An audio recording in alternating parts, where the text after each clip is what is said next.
नमस्कार बच्चों, आज हम 10वीं कक्षा की हिंदी की पाठ्यपुस्तक क्षितिज से सूरदास के पद का अध्ययन करेंगे। आपके पाठ्यपुस्तक में सूरदास के 4 पद संकलित हैं जिनका हम अध्ययन करेंगे। सूरदास के पद पढ़ने से पहले कवि का संक्षिप्त परिचय जानना जरूरी है। कवि का परिचय आपकी पाठ्यपुस्तक में भी है, यहाँ पर ध्यान से देखिए। सूरदास जी का जन्म सन 1478 में हुआ, निधन सन 1583 में। और सूरदास के बारे में बहुत से जो है लोगों के अलग अलग मत हैं। उनके जन्म स्थान के बारे में भी जो है, कोई कहता है उनका सिही में जो है हुआ है जन्म, कोई कहता है रेणुकता में हुआ है। तो माने ये जो है वाद विवाद जो है काफ़ी प्रचलित है। उनके जन्म का समय को लेकर भी है। सूरदास ब्रज भाषा के महाकवि हैं। सूरदास ने जो उनकी जो रचना है सूर सागर, उसमें जो है इनकी करीबन 5000 रचनाएं जो है संकलित हैं। सूरदास जी अष्टछाप के कवियों में से एक थे। बच्चों, अष्टछाप के कवियों के नाम जो है हम अभी आपको आगे बताएंगे। पहले आप सूरदास का परिचय जान लीजिए। सूरदास हिंदी साहित्य में भक्ति काल की सगुण भक्ति शाखा के महान कवि हैं। बच्चों, आपको ध्यान देना है, इसको आप याद रखिएगा, सगुण भक्ति शाखा। महाकवि सूरदास जी वात्सल रस के सम्राट माने जाते हैं। वात्सल रस क्या होता है? जिसमें संतान विषयक प्रेम का भाव होता है। बच्चों के प्रति, माता पिता का बच्चों के प्रति जो प्रेम भाव है वो जो है वात्सल रस है। और रस के बारे में एक अलग से हम आपको वीडियो जो है, ये रस आपके पाठ्यक्रम में भी है, आपका 4 अंक का आता है। और कितने रस हैं, रसों के भेद क्या हैं, तो इसके बारे में हम बाद में बात करेंगे विस्तार से। अभी आप केवल इतना ही जो है समझिए कि सूरदास जी को वात्सल रस का सम्राट माना जाता है। सूरदास का जन्म 1478 में रुनकता नामक गांव में हुआ। इनके जन्म स्थान के बारे में मतभेद है, समय के बारे में मतभेद है। इसके साथ साथ उनके सूरदास को लोग कहते हैं जन्मान थे, जन्म से अंधे थे। कुछ लोग जो है मानते नहीं हैं, कुछ लोग कहते हैं नहीं बाद में है। तो इसके विषय में भी काफ़ी मतभेद है। वे आगरा के समीप गऊ घाट पर रहते थे।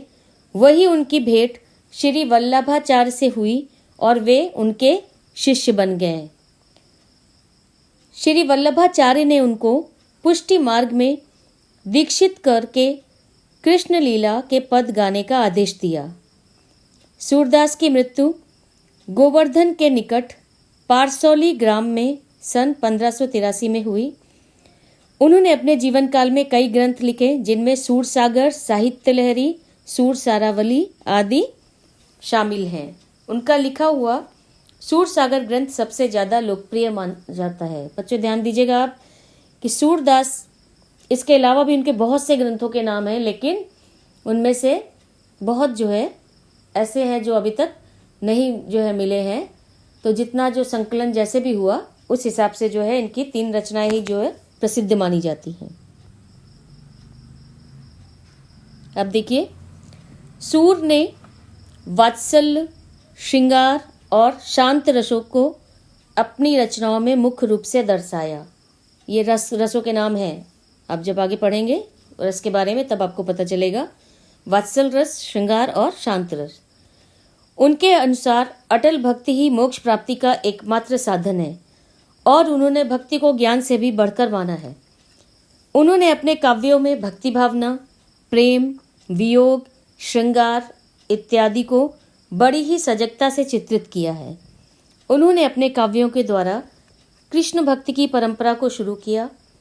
सूर की भाषा बहुत ही सरल तथा स्वाभाविक है। उन्होंने अपने काव्यों के लिए ब्रिज भाषा का सहजता से उपयोग किया। माने हमने आपको पहले भी बताया कि वो ब्रज भाषा के प्रसिद्ध कवि थे। अभी आप बच्चों ध्यान दीजिए, अभी अष्टशाप की बात आई थी ना ऊपर, तो अष्टशाप के जो कवि हैं उनमें सूरदास हैं प्रमुख। फिर उसमें 8 कवियों का इसमें नाम है, 8 कवि थे। फिर कुंभन दास, कृष्णदास, गोविंद स्वामी, चतुर्भुज दास, शीत स्वामी, नंददास, परमानंद दास, अनंत दास, ये सब जो है अष्टछाप के कवियों के नाम हैं। श्याम सुंदर दास ने इस संबंध में लिखा कि सूर वास्तव में जन्मांध नहीं थे, क्योंकि श्रृंगार तथा रंग रूपादि का जो वर्णन उन्होंने किया है वैसा कोई जन्मांध नहीं कर सकता। बच्चों, आप लोगों ने आपकी जो इसके पहले की प्रारंभिक कक्षाएं थी उनमें भी आपने जो है सूर का वर्णन सुना, जिसमें उन्होंने, ये आपकी कक्षा 8वीं में भी है, जिसमें कृष्ण के सौंदर्य का, फिर वो जो है माता यशोदा से वो जिद करते हैं, तो वो सब आप देखिए। तो लोगों का मानना था कि कोई अंधा व्यक्ति जो है इस प्रकार, जब तक कि उसने स्वयं आंखों से ना देखा हो, इस प्रकार की रचनाओं की जो है रचना नहीं कर सकता, उनको प्रस्तुत नहीं कर सकता। तो बहुत से लोग कहते थे नहीं, वो जन्मांध नहीं थे। डॉक्टर हजारी प्रसाद द्विवेदी ने लिखा है कि सूर सागर के कुछ पदों से यह ध्वनि अवश्य निकलती है कि सूरदास अपने को जन्म का अंधा और कर्म का अभागा कहते हैं, पर सब समय इसके अक्षरार्थ को ही प्रधान नहीं मानना चाहिए। वो कह रहे कि वैसे तो उनकी पदों से लिखता है कि वो जन्म के जो है अभागे थे और जो है अपने वो अंधे थे, कर्म के अभागे थे, लेकिन कभी कभी जो लिखा होता है उसका अर्थ जो है अक्षरों के आधार पर नहीं लिया जा सकता। तो ये काफ़ी विवाद का ये विषय है कि सूरदास जन्मांध थे या नहीं, और ये हमारे अध्ययन का विषय भी नहीं है। तो आगे हम पढ़ते हैं जो है सूरदास के जो पद हैं, वो आपकी पाठ्यपुस्तक में जो 4 पद हैं, और वो पद कहाँ से लिए गए हैं उसके बारे में हम संक्षिप्त जो है जानकारी अभी आगे जो है प्राप्त करेंगे। देखिए बच्चों, आपकी पाठ्यपुस्तक में जो सूरदास के पद हैं वो भ्रमर गीत सार से लिए गए हैं। भ्रमर गीत शीर्षक है और वहाँ से लिए गए हैं। तो जो 4 पद हैं उसमें पाठ में जो 4 पद हैं वे भ्रमर गीत सार से लिए गए हैं। और इसमें क्या है कि सूरदास जी ने गोपियों एवं उद्धव के बीच हुए वार्तालाप का वर्णन किया है।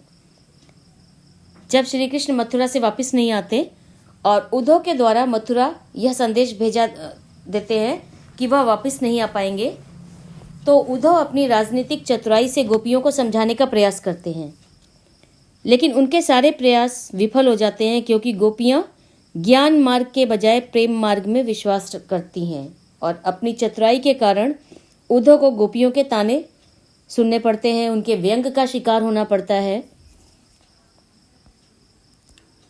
इससे हमें यह तो अवश्य पता चलता है कि गोपियों का कृष्ण के प्रति जो प्रेम है वह अपार एवं बेजोड़ है, जिसकी कोई तुलना नहीं है। इसे किसी भी अन्य चीज से बदला नहीं जा सकता, और इसलिए वे कृष्ण के विरह में व्याकुल होकर उद्धव को खरी खोटी सुना रही हैं, क्योंकि श्री कृष्ण के वियोग का संदेश उद्धव लेकर ही आए हैं। यहाँ तक कि वो उसमें जो है बहुत कुछ कहती हैं, उद्धव को बड़ा जो है खूब जो है बुराई उसको कहती हैं, उसको खूब भला बुरा कहती हैं, उसको कहती हैं कि माने तुम कैसे हो जो कृष्ण के प्रेम में अभी तक जो है उनके साथ रहकर भी जो है तुम उनसे अलग रहे। अपने अंतिम पद में, इसमें जो अंतिम पद है उसमें सूरदास जी ने हमें राजधर्म का पाठ पढ़ाया है, जिसमें प्रजा का हित ही राजा का मूल कर्तव्य है। इस प्रकार गोपियां भी तर्क देकर कृष्ण को पाना चाहती हैं, क्योंकि उनसे श्री कृष्ण की विरह सही नहीं जा रही। विरह माने वियोग, अलगाव। सूर का भ्रमर गीत वियोग श्रृंगार का ही उत्कृष्ट ग्रंथ नहीं है, उसमें सगुण और निगुण का भी विवेचन हुआ है। सगुण और निर्गुण की बात हमने आपसे पहले भी की थी बच्चों, आप ध्यान दीजिए। कबीर जो आपने 9th क्लास में ना जो है 9th क्लास में जो पढ़ा है वो कबीरदास हमने कहा था ना, सगुण भक्ति धारा के जो है कवि हैं कबीरदास जो है, उसमें सगुण और निर्गुण की बात आई थी, और हमने आपको कहा था कि उसमें भी वो निर्गुण शाखा के जो थे कबीर थे और सगुण शाखा के सूरदास हैं। इसमें विशेषकर उद्धव गोपी संवादों में हास्य व्यंग के अच्छे छींटे भी मिलते हैं। उद्धव और गोपी के बीच जो संवाद हुए उसमें हास्य व्यंग भी देखने को मिलता है।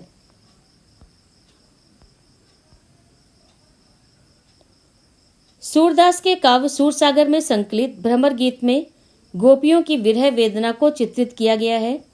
प्रेम संदेश के बदले श्री कृष्ण के योग संदेश लाने वाले उद्धव पर गोपियों ने व्यंग बाण छोड़े। व्यंग बाणों में गोपियों का हृदय स्पर्शी उल्हाना है, उल्हाना माने शिकायत, साथ ही श्री कृष्ण के प्रति अनन्य प्रेम भी प्रकट हो रहा है। इस प्रकार इन पदों में श्री कृष्ण के प्रति अनन्य प्रेम और विरह वेदना का चित्रण है, माने गोपियों की विरह वेदना और जो गोपी श्री कृष्ण से बहुत प्रेम करती हैं उसका यहाँ पर वर्णन है। अब हम पहला पद देखते हैं। इसको देखिए, आपकी पाठ्य पुस्तक का है। ऊधो तुम हो अति बड़ भागी, अपरस रहत सनेह तगातय, नाहिन मन अनुरागी, पुरैन पात्र रहत जल भीतर, तारस देह न दागी, ज्यों जल माह तेल की गागर, बूंद न ताको लागी, प्रीति नदी में पाऊँ न बोरियो, दृष्टि न रूप परागी, सूरदास अबला हम भोरी, गुर चाटी ज्यो पागी। उद्धव यहाँ पर उद्धव के लिए कहा गया है। बड़भागी माने भाग्यवान, अति माने अत्यंत। यहाँ पर अपरस का माने है जो अछूता रह जाए, जो नीरस है। अपरस जो अलग रह जाए उसके लिए कहा गया है। जो अलिप्त है। नाहिन माने नहीं, मन अनुरागी, अनुरागी माने प्रेम, दागी माने दाग लगना। पुरैन पात जो आपका जो है कमल का पत्ता है। कमल का पत्ता कहाँ है? कमल कहाँ उगता है? पानी में उगता है ना बच्चों। आप ध्यान दीजिएगा, इसका शब्दार्थ पहले देखिए ध्यान से। ज्यों जल मह तेल की गागर, मह माने में, जल में तेल की गागर, तेल की जो गगरी होती है गागर, बूंद न ताको लागी, माने उसको जो है कोई बूंद नहीं लगी। प्रीति नदी, प्रेम की नदी। पाँव माने पाँव, बोरियो माने डुबया, दृष्टि न रूप परागी, परागी माने मुग्ध हो जाना, रूप माने सौंदर्य। सूरदास अबला हम भोरी, भोरी यहाँ पे भोली, गोपियाँ अपने आप को अबला कहती हैं, भोली कहती हैं।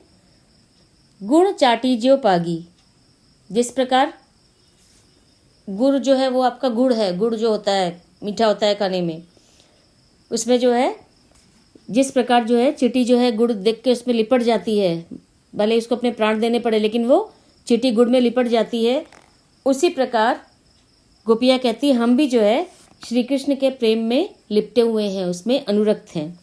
तो हम इसका आगे इसका अर्थ देखते हैं। प्रस्तुत पंक्तियों में गोपियां उद्धव से व्यंग करते हुए कह रही हैं, उद्धव तुम हो अति बड़भागी। व्यंग करते हुए कह रही हैं कि उद्धव तुम बड़े ही भाग्यवान हो, अभी तक तुम कृष्ण के प्रेम के चक्कर में नहीं पड़े। गोपियों ने कहा है कि तुम जो है उनके साथ रहकर भी तुम अपरस रहत सनेह तगाते, उनके साथ रहने के बाद भी तुम उसमें उससे निर्लिप्ति रह गए, उससे माने तुम अलग ही रह गए, अछूते रह गए, कृष्ण के प्रेम में तुम नहीं पड़े। ना ही मन अनुरागी, ना ही तुम्हारा मन उनके प्रति जो है मन में तुम्हारे उनके प्रति प्रेम जो है जागृत हुआ। पुरैन पात, अब गोपियाँ कह रही तुम बिल्कुल उसी तरह हो। कैसे हो? जैसे पुरैन पात रहत जल भीतर, जो कमल का पत्ता है वो जल के पानी में रहकर भी जो है वो उसमें डूबता नहीं है, ना ही दाग धब्बे जो है खुद पर आने देता है। गोपियों ने फिर उद्धव की तुलना, यहाँ पे उद्धव की तुलना वो कर रही है, एक तो कमल के पत्तों से की है, दूसरी तेल की गागर से की है। जल में तेल की गागर, ज्यों जल माह तेल की गागर, जैसे पानी में जो तेल की जो गागर है, जो मटका है, वो जल में रहते हुए भी खुद को उससे अलग रखता है। आप पानी में जो है तेल डालिए, देखिए आप अलग हो जाएगा, तेल अलग होगा, पानी अलग होगा। तो कह रहे कि उसमें रहकर भी, जल में रहने के बाद भी खुद को अलग रखता है। यही कारण है गोपियाँ उद्धव को भाग्यशाली समझती हैं, और गोपियाँ खुद को क्या है, एक अबला समझती हैं, भोली समझती हैं, क्योंकि वो कृष्ण के प्रेम में बुरी तरह से डूब चुकी हैं, उसमें लिप्त हो चुकी हैं। प्रीत नदी में पाँव न बोरियो, दृष्टि न रूप परागी।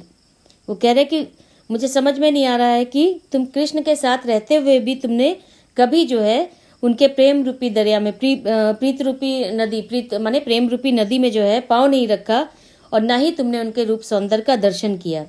जबकि सूरदास कहते हैं, गोपियाँ कह रही कि हम तो कृष्ण के प्रेम में इस प्रकार जो है डूब गए हैं मानो जिस प्रकार गुड़ में चींटियाँ लिपटी हों। बच्चों, अब हम दूसरा पद पढ़ेंगे जिसमें गोपियाँ जो है उद्धव से कह रही हैं कि उनके मन की बात उनके मन ही में रह गई, मन ही मांझ रही, कहिए जाई कौन पे उधो, ना ही पड़त कही, अवधि आधार आस आवन की, तन मन विथा सही, अब इन जोग संदेशन सुनी सुनी, बिरहनी बिरह दही, चाहती हूँ तो गुहारी जितहिते, उत्ते धार बही, सूरदास सब धीर धरे क्यों, मर ज्यादा न लही। यहाँ पर जो है संदेशन माने जोग संदेश, माने योग का संदेश जो उद्धव सुना रहे हैं गोपियों को। दही माने जलना है, ठीक है। मांझ माने बीच में मन की बात मन में रह गई। गुहार माने शिकायत करना। आधार माने आधार, आवन माने आगमन, ठीक है। बिथा माने व्यथा। बिरहनी आपको पता ही है कि वियोग में जो जलने वाली स्त्री है। विरह दही, विरह की आग में जल रही है, माने बिरहनी जो है वो विरह की आग में जल रही है। हुतो माने थी। गुहार अपनी रक्षा के लिए किसी को बुलाना। जितहिते माने जहाँ से। उत माने उधर से।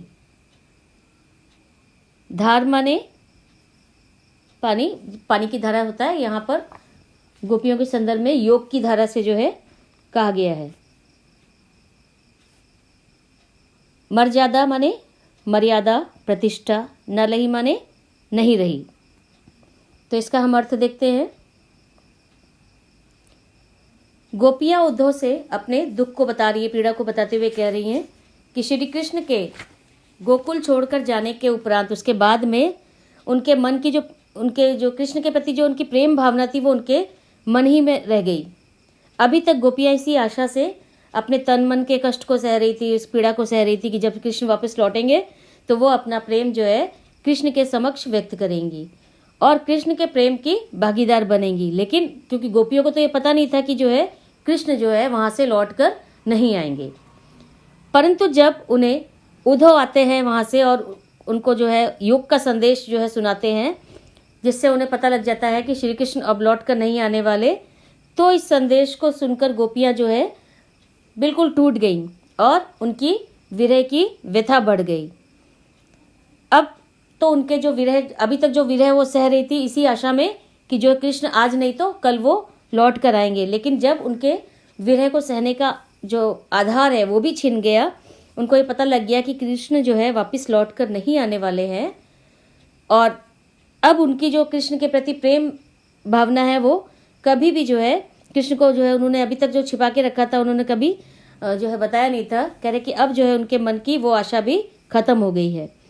अब जो है वो उनको गोपियों को पता चल गया कि अब जो है वो श्री कृष्ण को दोबारा उनके सौंदर्य को जो है नहीं देख पाएंगे।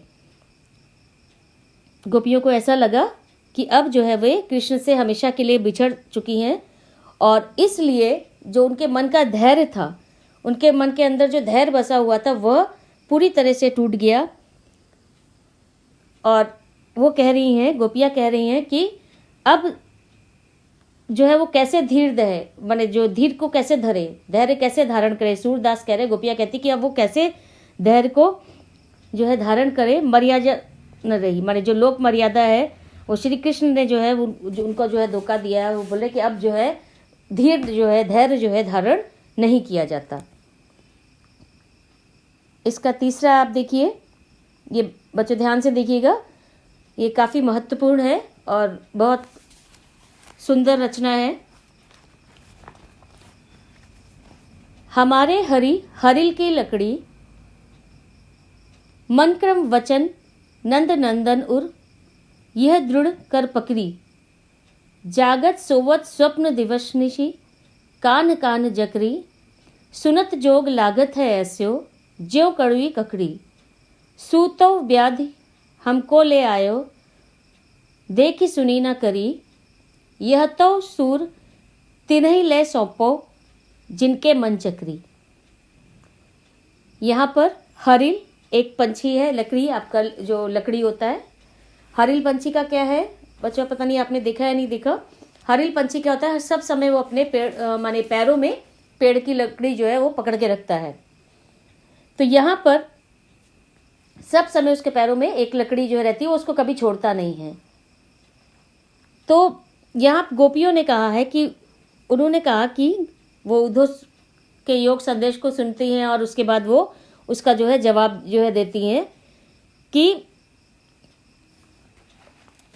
जो हरि है वो कह रहे हमने तो जिस प्रकार हरिल पंछी है जो एक लकड़ी पकड़े रहता है, सब समय अपने पैरों में लिए रहता है, उसे छोड़ता नहीं है, उसी प्रकार नंद के नंदन, नंद नंदन उर, नंद के नंदन यहाँ पे किसके लिए कहा गया, कृष्ण के लिए। उर माने हृदय, दृढ़ कर माने उसको दृढ़ता के साथ पकड़ रखा है, पकड़ी माने पकड़ के रखा है। जकरी माने रटना, कान कान जकरी माने कान्हा कान्हा कृष्ण कृष्ण जो है वो रटती हैं। कौन रटती हैं, गोपियां। सु माने वह, सुनत जोग, जोग माने योग, कड़वी ककड़ी, कड़वी माने कड़वी, ककड़ी एक प्रकार का फल होता है, लंबा लंबा होता है, खीरे के जाति का ही है, काफी लंबे होते हैं। सु माने सूतो व्याधि हमको ले आए, व्याधि माने बीमारी, रोग, पीड़ा पहुंचाने वाली वस्तु। देखी सुनी ना करी, करी माने देखा नहीं, भोगा नहीं उसको। तिन्हीं माने उनको, यह तो सूर तिन्हीं ले सौंपो, उनको सौंपो, सौंपो माने देना। मन चक्री माने जिनका मन चक्कर के समान हो, जिनका मन घूमता हो, कभी स्थिर ना हो। इसका अर्थ हम समझते हैं आगे।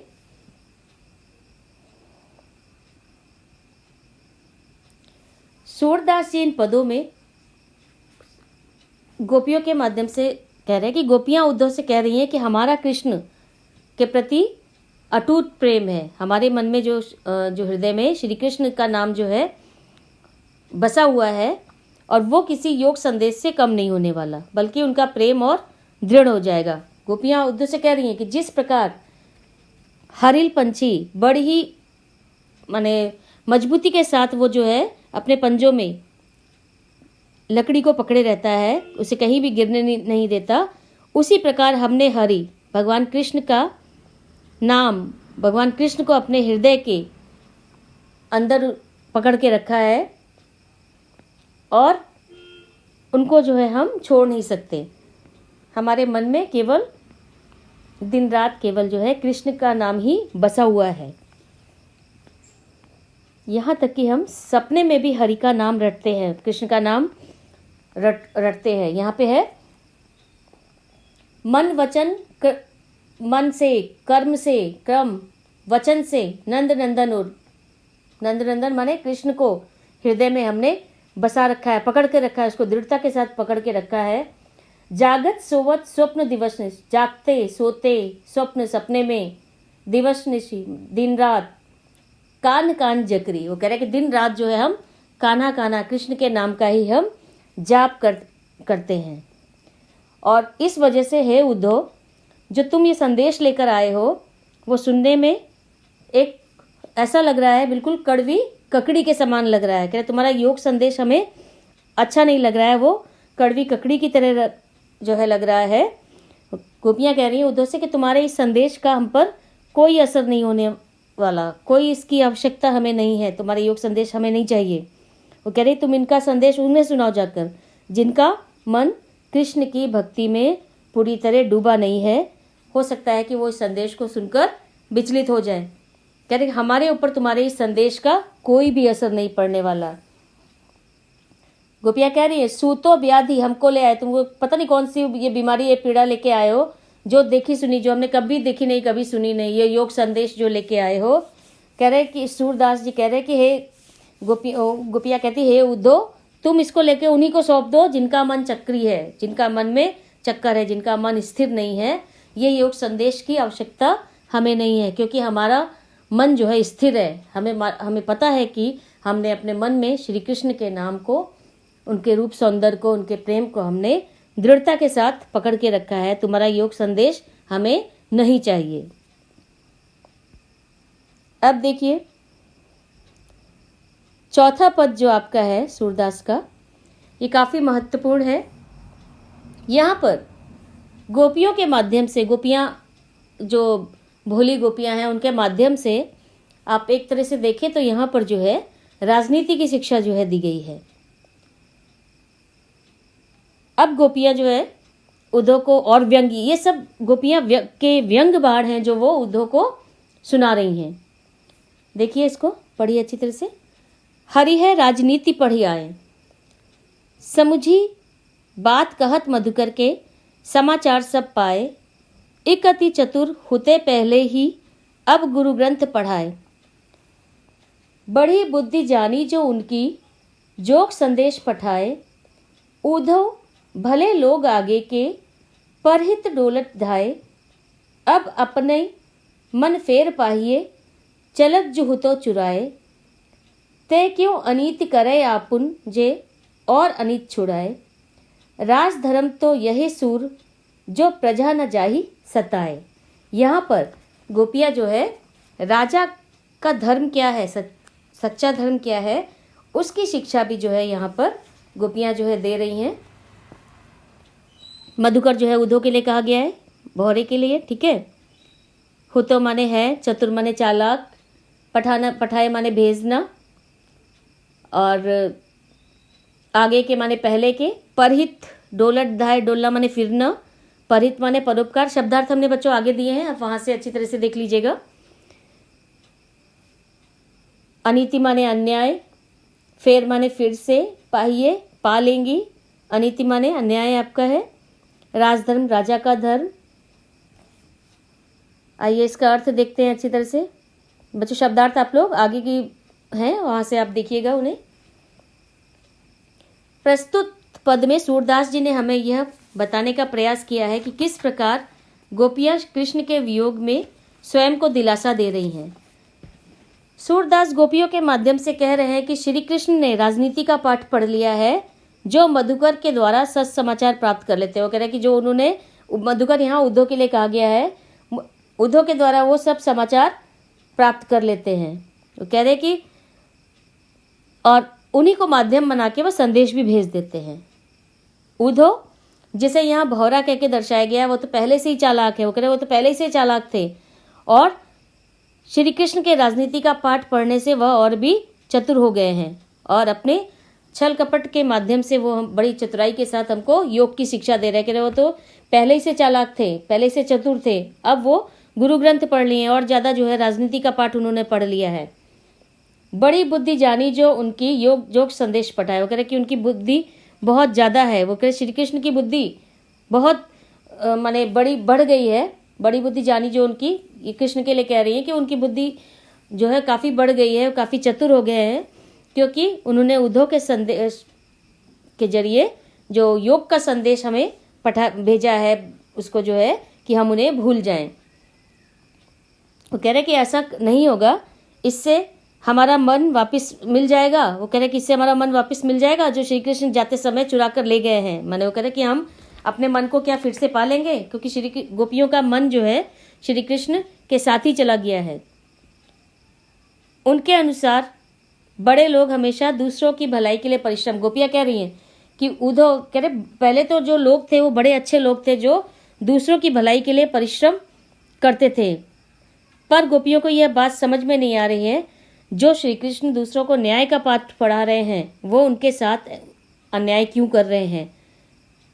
गोपियों के अनुसार राजा का परम कर्तव्य क्या होता है, राजधर्म, प्रजा की जो है सुख का ख्याल रखना, उनके दुख का ख्याल रखना, किंतु यहाँ पर तो उल्टा ही हो रहा है। श्री कृष्ण जो है स्वयं ही उनको कष्ट दे रहे हैं, दुख दे रहे हैं। उनको दर्शन देना चाहिए, उनको अपना कर्तव्य निभाना चाहिए, गोपियों को इस सम्मुख प्रस्तुत होकर दर्शन देना चाहिए, जिससे उनके हृदय में हो रही विरह की पीड़ा शांत हो जाए। लेकिन कह रहे यहाँ तो उल्टा ही हो रहा है, श्री कृष्ण उनको जो है काफ़ी जो है दुख दे रहे हैं, कष्ट दे रहे हैं। बोले राजा का ये कर्तव्य नहीं है। राजधर्म जो सच्चा राजधर्म है उसमें राजा जो है प्रजा को सताता नहीं है। यहाँ पर इस पद के माध्यम से गोपियाँ जो है राजधर्म की एक तरह से शिक्षा भी जो है दे रही हैं कि राजा का कर्तव्य क्या होता है, प्रजा का सुख पालक होना, प्रजा के सुख का ध्यान रखना।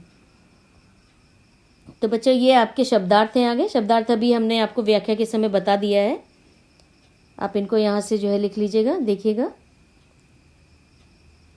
अब कुछ आपके लिए गतिविधियाँ हैं, कक्षा गतिविधियाँ। तो इसमें जैसे सूरदास की भक्ति भावना का परिचय दीजिए। आपने सूरदास के जो ये 4 पद पढ़े हैं, तो सूरदास की भक्ति भावना से तात्पर्य है कि सूरदास की जो गोपियाँ हैं, गोपियों की भक्ति भावना कैसी है, उस पर एक आप अनुच्छेद लिखेंगे।